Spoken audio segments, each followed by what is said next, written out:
Kyaddaaki Christopher Okello eyatigumbula abaana bana yeewaddeko obujulizi n'agamba kituufu yakikola naye yali tali mu mbeera ze za bulijjo. Oh my God, yeewaddeko obujulizi n'agamba yabatta naye yali tategeera. N'olw'ensonga eyo n'asaba oweekitiibwa omulamuzi amuddiremu. Agambye Christopher Okello muntu wa mugaso nnyo. Agambye ndi wa mugaso nnyo eri eggwanga lino. Christopher Okello nga yayogera n'agamba ati newoosanga mu kkubo n'onkuba oluyi nkyuka n'onkuba olulala. Naye ku ssaawa eyo nali sitegeera. Era n'asaba kooti olw'ensonga nti ye muntu wa mugaso nnyo, kooti emusonyiwe.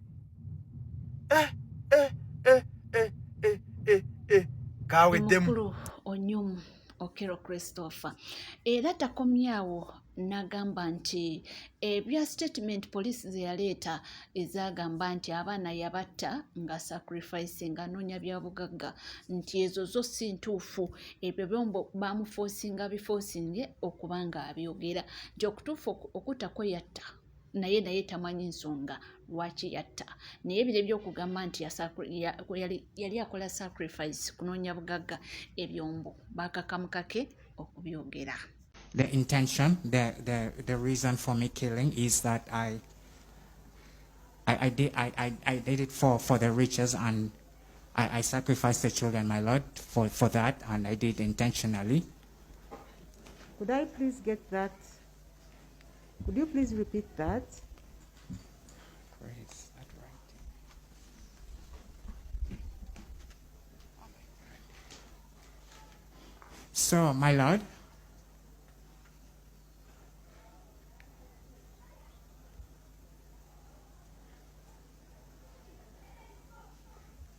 the prosecution's case said that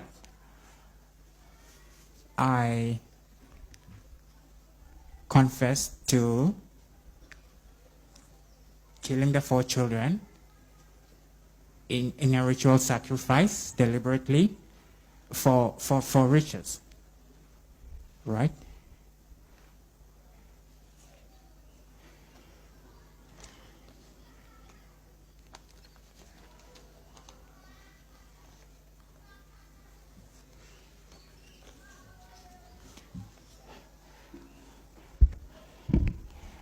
And my Lord, I have something to say to that. I made the confession.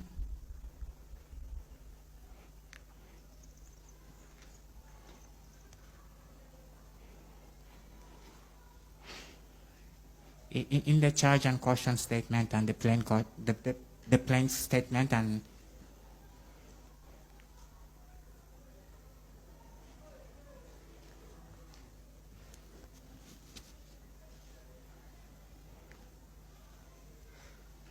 in other areas, my Lord, but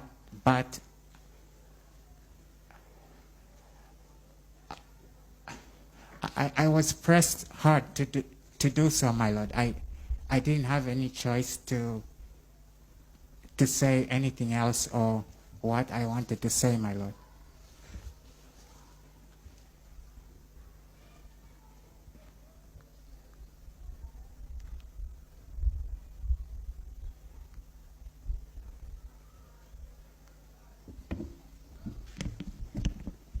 Oludda oluwaabi bagamba nti nakkiriza emisango gy'okutta abaana bano abana nga saddaaka okufuna obugagga, era nakkiriza nga nteeka mu statement yange eyanjibwako ku poliisi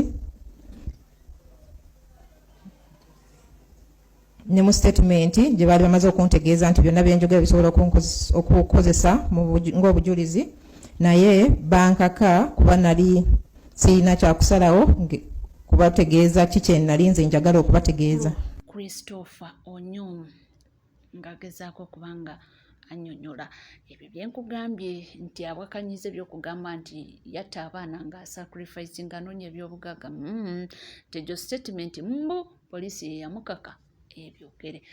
Nga tuvuddeko nga tweyongerayo mawulire ag'enjawulo olunaku olwaleero mazaalibwa g'omwana mulenzi Shadrack Isaac Shadrack Mbogo ono mutabani wa mukulu His Excellency Robert Kyagulanyi Ssentamu. So y'omu ku abo nnaku olwaleero abali kubanga bajaguza amazaalibwa gaabwe.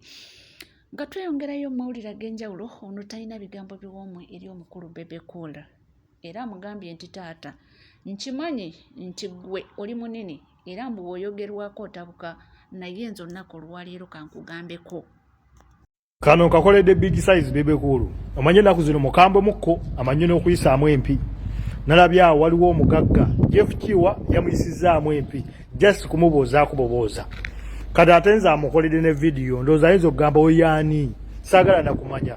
Wabula bw'ojja wano ku social media suubira n'omwana owa Pittu okulizoninga kasita oyogera ebyekisiru. Wano njagala n'okutwaliramu era Abannayuganda abalina endowooza emufaanana, kubanga Bebe yakoze statement ng'agisindika Robert Kyagulanyi Ssentamu ng'era amutegeeza nti tasobola kufuna support okuva mu bazungu nga tatunze ensi ye.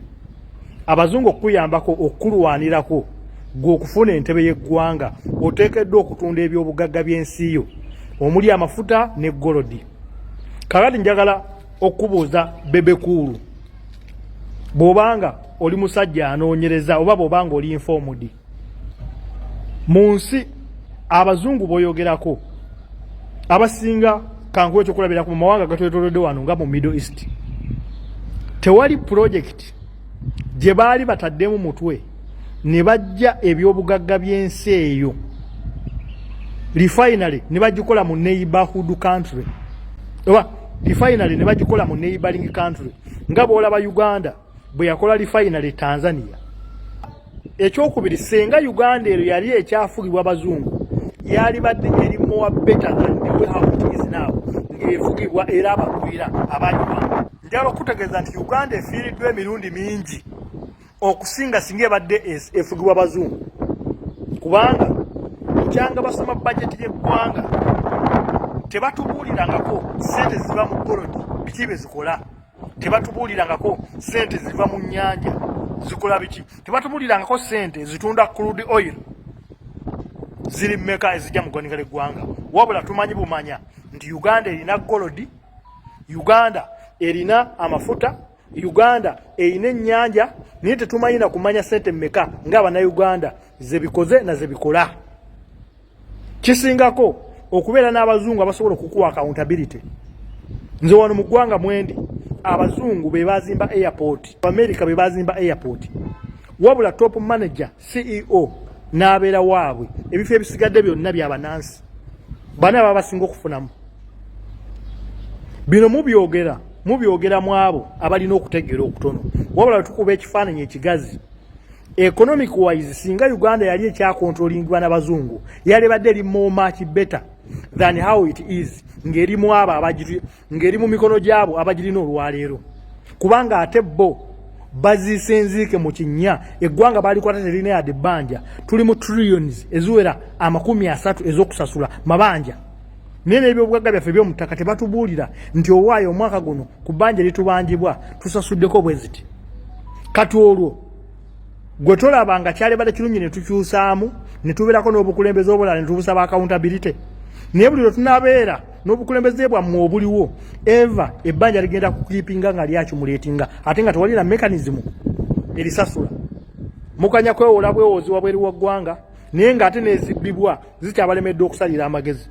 N'olwekyo temuteeka mu Bannayuganda ndowooza nti Robert Kyagulanyi Ssentamu okusiikinga obuyambi wabweru w'eggwanga nga mukanya okuwaayo obuyinza mu mirembe nti agenda kutunda ggwanga lye. In fact mubumba nga mulemeddwa okutegeera obulabo obuli mu ekyo kyali mu kukola ne mukisalira amagezi ne muwaayo eggwanga mu mirembe, ensi n'etambula, kubanga constitution yakiditifyinga n'egamba nti omuntu anaakulemberanga eggwanga ajja kweyisanga bw'ati, ajja kuyita mu mitendera gino nagiri. Bwe mwatuka mu muwaatwa oba mu kkubo omulina okukyusa obukulembeze bw'eggwanga omuntu omulala akwatemu, mwagyonoona mwagidibaga ne mukola nga mu bwe mwagala, process ne mugidibaga okukamula obukamazi. N'olwaleero institution eteekeddwa okusengejja omukulembeze w'eggwanga ekyalemereddwa okutimba results nga bwe zaakiriyalingibwa polling station zonna okwetooloola eggwanga lyonna okukakasa oba aliko asaana okukulembera eggwanga oba tasaana kukulembera eggwanga. Kati gwe gy'osinziira n'oli mu kunenya Robert Kyagulanyi Ssentamu eyayita mu mitendera emituufu abantu abasinga bonna abamuli ku Lusegera abaali bamugoberera n'abamuwa support nimubateeka mu makomera kati gw'oli mu kunenya okugaana okunonywa obuyambi wabweru w'eggwanga bwe muba nga muwulira musobola okutangira kino eggwanga ne litatundibwa gamba bakama abo baweeyo entebe y'eggwanga badde ebbali babeere nga ba advisor tubalage bakulembera eggwanga ebyobugagga bye mwasima ekaseese kopa yenna yaggwawo ng'eggwanga terifunyeemu n'abantu b'ekaseese nga tebafunyeemu genda eri embalala eri gye bwasima kokowawa ekyo ekinoni ekyeru byonna mubisime mubamazeeyo amayinja mugasima enkya n'eggulu ojula kutuuka nsi ku ntobo naye eggwanga lifunyeemu litya abaana be mukozesa mubawo obusente bucolo n'emirimu muwe gimwagano giisa n'olwekyo muleke kuwuddisa Bannayuganda in fact okukolegana n'abazungu kibeera beta nnyo kubanga kibeera ono contract ne wabeerawo demarcations ne mumanya mufuniramu wa nabo bafuniramu wa economy nesigala ng'egenda mu maaso trade n'abeera ng'ayanguyizibwa okusinziira b'onegotiate nze nabo ekifuula abazungu ababi ye bad negotiation nga bwe mwanegotiate nga ku mafuta nimbawo ebitundu 7.5 baloko citizen Abannayuganda ne batafuna wadde na 45 ku mafuta gaabwe kati byoli mu kugamba nti okunegotiatinga n'abagwira bajje bakuwa obuyinza obeera otunze eggwanga mwabataalitunda Uganda yakayingiza sente mmeka eziva mu byobugagga eby'omu ttaka omuli golodi omuli amafuta omuli kokowa omuli sente ziva ku nya ebintu ebirala ebivaamu sente ezaali badde zijja mu kwanengera eggwanga sente mmeka twagala accountability bw'oba ogamba nti obukulembeze bwammwe bwe bulungi era bwo tebwetaaga bagwira okitegeera bulungi so mulekerawo okuwuddisa Bannayuganda wano ku peegi wozze n'omwana wa Pittu ajja kulizoninga nga byoyogera bya kisiru byereere n'olwekyo temubuzaabuza bantu wabula gwayagala okutwedinga ku mutimbagano tuwerawo enamba yange eri awo mu bayo eri +973 37 39 531 jangu tutwedinga ebintu by'oku mutimbagano twejjuko bana abasajja bafugabbi bali selfish nnyo nga bw'okiwulira bagano tuwa minimum wage saawa yakojja ffeka mu bunya butejjayo kamu bunya empologoma egenda kulya mujje tutwedinga ebintu by'oku mutimbagano ebitalina muntu abicontrollinga no government, no any central authority. The market is controlled by forces of demand and supply. Ofuna bulungi. Fatubawo munango kubanga tugakutuusako. Nga tweyongerayo mawulire ag'enjawulo waliwo eyavuddeyo n'ayisa mu bannyina Rose Gale. Naye n'agambye nti naye Abannayuganda tuwagala ki? Era ekyokulala n'abuuza ekibuuzo n'agamba nti ye abange bwe bakubuuza nina Rose yakoze eki? Oddamu nti yakukoze eki? Mulekere nga okucreatinga ng'ensonga ewatali nsonga. Ne mulekanga ebintu eby'amakulu obudde ne mubumaliranga mu bitaayambe. Senga bakubuuza nina Rose yakoze eki? Oyinza kuddamu nti ki? Tugambe tuli mu kkooti ya kika. Bali mu kubuuza nina Rose yakoze eki? Oyinza kuddamu nti yakoze eki? Kale yakisekku etudde ndanduludde ku bigere. Nina Rose yakoze eki? Kale yensi etudde tanduludde ku bigere. Nina Rose yakoze eki? Kibi nnyo okubulwanga ebyokwogera naye ng'owulira olina okwogera. Bangi mujja ne mwetunuzaamu essimu ne mwogera ne muwunzika nga temwogedde. Nze nno nandirowoozezza omuntu atalina byakwogera sirika. Si tteeka nti buli lunaku olina okutuweereza kubanga si ffe twakutuma, era si katala nti buli lunaku olina okuweereza. Ate TikTok yeeyo, YouTube yeeyo, Facebook yeeyo oba akawunti yo yonna kw'osinziira okuweereza si puroguramu ya rediyo. Nti bw'otajja ku mulimu olina okunnyonnyola lwaki tewazze. Si ya TV nti basponsa bagenda kukugamba waaye nga tetwalabye bulango nga buyitamu. Wekityo ebimu mubyerekereze kubanga wakati mu kwogera ebitaayambe mubikka ensonga ez'amuzinze ennyo ez'ekitegeevu ezaaliyogeddwa oba abo babeera boogedde eby'ekitegeevu ne babikkibwa mu olw'okubanga amawulire gammwe gabeeramu abantu abatutumufu naye nga gali nothing tegayambe. Nina Rose yakulira wa? Buganda. e Buganda bagamba ki? Ani agoba abantu ku lumbe? Omufu abadde akolera ku paalamenti y'eggwanga, ku mulimu w'akolera baakumyewo ekyoto oba baakumyewo olumbe. Abakungubazi bazze mu bufunda bwawo. Nina Rose atandike kwegoba n'abakungubazi, atandike kuwemula bakungubazi. Yo motive yabadde ki? Kansooke mbuuze. Omanyi mu Uganda tulina obuzibu buli bumu. Mulimu ekikula ky'abantu abateekawo entalo wano ne bateekawo abagenda okuvumirira ebikolwa, then ensigo eyo oluusi esigibwe oba ebyamakulu eby'omuzinzi bibikkibwe nga tuli mu byekijjigga, nga tuli mu bitaayambe, obudde nga tubwonoonera mu kwogera ebitajjansa. Mwekambabuulireyo ekintu kimu. Uganda eyo bwe tuba baakudduka babi ne mmaka mwe tusula tulina okuddukamu. Mwebali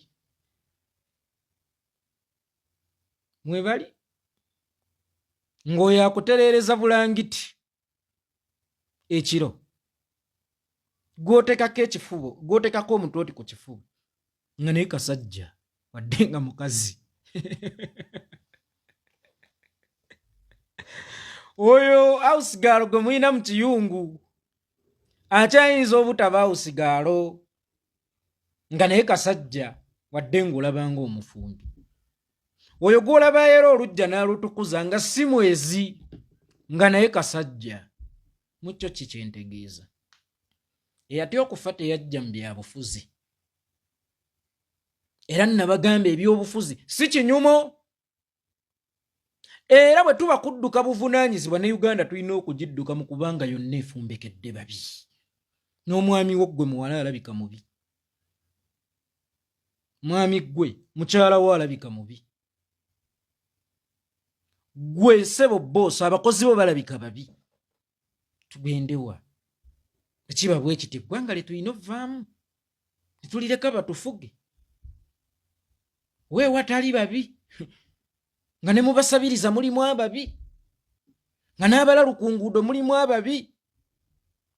Na bwe kityo gwawulira nti Nina Rose yakoze kibi ekyokusinkana bye yasinka, kyessiraamu nsonga kuba nze ndaba kiri mayina naddala mu kufiirwa. Kale senga yabadde pate oba futaali kusiibuluko kugambako ne mu kufiirwa, okuggyako nga mulina ensigo gye mwagala osigiramu oba nga mulina kye muzannya, kuba nze sikyesiga nnyo bantu. Oluusi oyinza okubeera awo ng'eyagenze ne be baagenzeemu n'abali mu vvuma nga bakkaanya kiki kimu, balina ensigo gye baagala osiga era balina oluusi ekyomuwendo kye baagala okubikka. Naye sirabawo nsonga ebeereza bikya. Ensonga ez'omuzinzi tezibeereza bikya. Ensonga ezitategeerekeka ze zibeereza ebikya. Amaloboozi nagawulidde.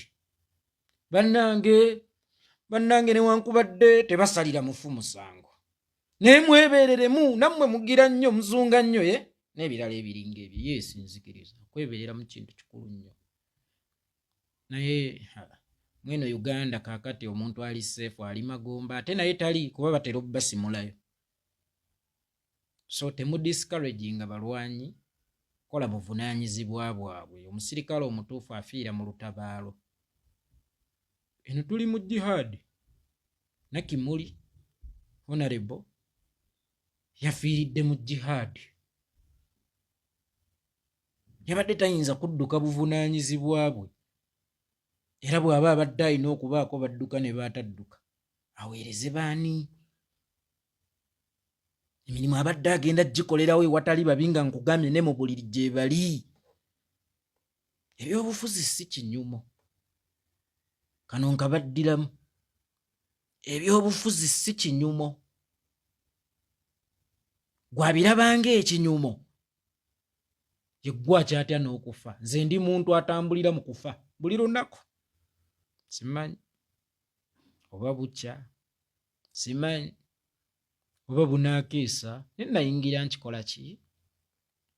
nayingira nkimanyi so nga ate siri mwetaayaayaze nnyo era nga siri muntu eyeewa nnyo bantu oshegeera nintambulira mu kufa era ndabika nze omu ku baasinga okubonaabona kaseera ka kampeyini ak'okulonda naye kyekyo kye nayingira okufa kuba kusuubirwa naddala ng'oli mu jihaadi kubanga mu jihaadi ozze kusuuza bw'otasuuza bakutta so temu discouraging abantu kukola buvunaanyizibwa bwabwe nakwesibira mu mayumba gaabwe kubanga ne bwe weesibira mu nnyumba namwe mukyasobola okubeeramu ababi akati ng'ogambira abakulembeze okwebeereramu obutataayayo obutagenda wano obutagenda ate weoyagalira Ssaabasumba ate yajja avumirire vaayo okufa tteeka vaayo okufa tteeka ate lwaki okwannakimuli kwakkanze era lwaki okufudde nnyo discussion kubanga okufa ki tteeka so ebyobufuzi bireme kubeera kinyumo ebyobufuzi birimu okufa kufa na kuwona ebyobufuzi si muniino era tebiriiko boundaries naddala mu kufiirwa ekirala omusumba talina bwe yeewala batamiivu ng'ayagala kulokola myoyo actually omusumba nze abasumba mbalaba beesiba nnyo mu makanisa temuyinaayo mirimu mugende mabaala mugende ku nguudo kitegeera so kulumbe nga bwe lwabadde olumbe ate agenze mu lumbe totegeerera baagenze mu lumbe olwokuba olina essimu totegeerera baagenze mu lumbe okuggyako nga waabaddewo ekizannyibwa bazannyi balungi naye sirabawo nsonga yinza kukuza okusanga owunya bulangiti sirabawo nsonga nze webale kubanga wekomidde ku Legit TV 256 teweerabira kubanga osubscribinga ringinga that notification bell sharinga likinga ebisigadde nkomo nabyo tova